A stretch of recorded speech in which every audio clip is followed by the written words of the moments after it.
Assalamualaikum warahmatullahi wabarakatuh. Perkenalkan, nama saya Winda Raffianimar dengan NIM 11 2019 019. Saya dari Prodi PAI Unit B.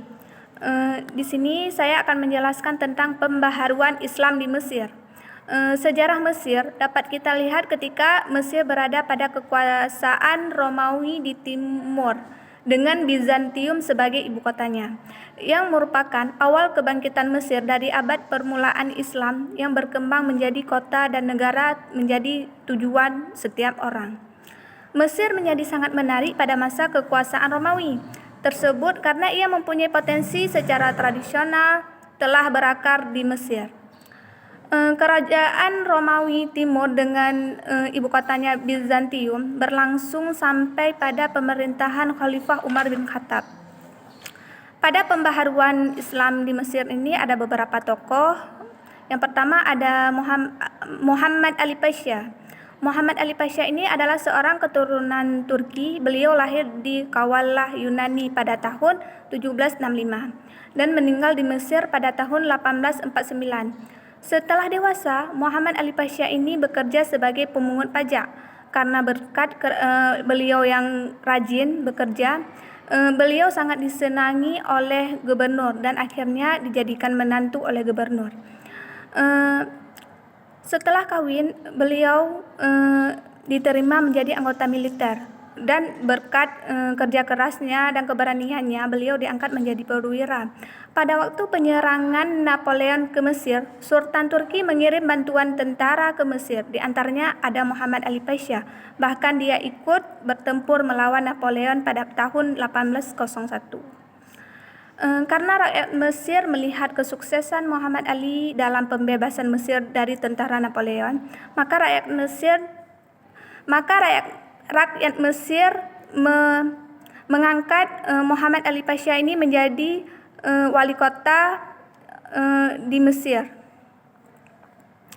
Setelah Muhammad Ali Pasha mendapat kepercayaan rakyat dan pemerintah pusat Turki, ia berusaha menumpas musuh-musuh, terutama golongan yang masih berkuasa di daerah-daerah tersebut. Di sini salah satu bidang yang menjadi sentral pembaharuan adalah bidang-bidang militer dan bidang-bidang yang bersangkutan dengan bidang militer termasuk pendidikan. Kemudian di bidang ini kemajuan pada bidang ini tidak mungkin terjadi tanpa ada dukungan ilmu pengetahuan modern. Atas dasar inilah sehingga perhatian di bidang pendidikan menjadi prioritas utama.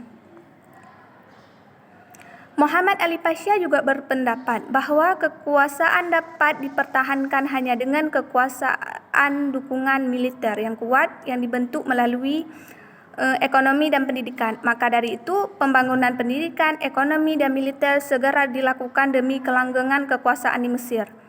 Modernisasi yang dilakukannya antara lain adalah pengiriman mahasiswa ke Prancis, mendatangkan dosen dari Prancis, mendirikan lembaga-lembaga pendidikan yang mempelajari ilmu militer, kesehatan, ekonomi, dan penerjemahan. Keberhasilan di bidang militer telah merubah Mesir menjadi negara modern yang kekuatannya mampu menandingi kekuatan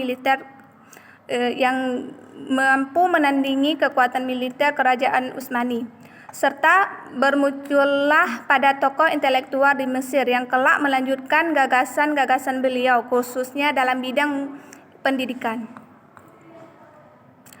Yang kedua ada Al-Tahtawi. Tahtawi dilahirkan di Tahta, yang dimana sebuah kota kecil di Mesir 3 tahun setelah Napoleon menginjak kakinya di Mesir. Dia adalah seorang pembawa pemikiran pembaharuan yang besar, pengaruhnya di pertengahan pertama dari abad ke-19 di Mesir. Ia adalah seorang murid kesayangan dari gurunya Syekh Hasan Al-Attar yang mempunyai banyak hubungan dengan ahli-ahli ilmu pengetahuan Prancis yang datang dengan Napoleon. Syekh Al-Attar melihat bahwa Tahtawi adalah seorang pelajar yang sungguh-sungguh dan tajam pemikirannya, dan oleh karena itu ia selalu memberi dorongan kepadanya untuk senantiasa menambah ilmu pengetahuannya. Kemudian pada tahun 1836 didirikanlah sebuah sekolah, di mana sekolah ini dirubah nama menjadi Sekolah Bahasa-Bahasa Asing. Al-Tahtawi tugasnya mengoreksi buku-buku yang telah diterjemahkan murid-muridnya, yang hampir 1000 buku yang telah diterjemahkan oleh beliau ke dalam bahasa Arab. Selanjutnya, filsafat Islam di Mesir. Filsafat Islam berasal dari Yunani melalui proses migrasi orang-orang Yunani ke Mesir. Tidak terlepas dari unsur politik di abad modern, terjadi perubahan orientasi filsafat Islam menjadi pemikiran Islam karena cakupan filsafat meluas ke ranah kajian kalam, tasawuf, dan usul fikih. Ada 3 metode yang dipakai dalam filsafat Islam dengan mengikuti tokoh penggunanya, yaitu metode kritik, analitik, dan mustafa. Selanjutnya, akar-akar filsafat Islam di Mesir abad modern. Zaman modern ini adalah zaman lanjutan dari zaman klasik dan juga zaman pertengahan.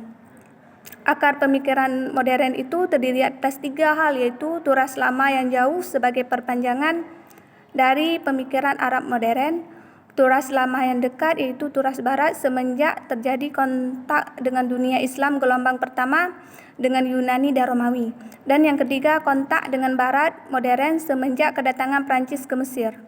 Menurut beberapa pemikiran Mesir, zaman modern dimulai dengan masa kebangkitan dunia Arab sampai dengan sekarang. Masa itu dimulai oleh 3 periode, masa itu dimulai oleh 3 tokoh, yaitu Rifa'ah Tahtawi pada tahun 1801 sampai 1873 sebagai peletak dasar liberalisme modern. Yang kedua, Jamal al-Din al-Ghaffani sebagai peletak dasar gerakan pembaharuan agama, dan Shibli Samuel sebagai penemu gelombang sekularisme. Selanjutnya, persoalan-persoalan terkini di Mesir. Persoalan dunia Islam mendapat bencana karena ulah perpolitikan yang mengakibatkan sehingga mereka sendiri tidak mau bersatu. Ukhuwah dan solidaritas sudah hilang dari umat Islam. Bangsa-bangsa Muslim di berbagai negara yang berbeda tidak lagi memiliki empati terhadap bangsa Muslim lain. Berdasarkan pengalaman yang telah berlalu, diperkirakan filsafat Islam menghadapi beberapa persoalan karena 2 faktor. Yang pertama, pola fikir aliran Salafi yang sangat ketat dan kuat, berpegang kepada Al-Quran dan Sunnah sebagai sumber-sumber ajaran Islam dan tidak memberi peluang untuk menginterpretasi nas-nas lebih jauh.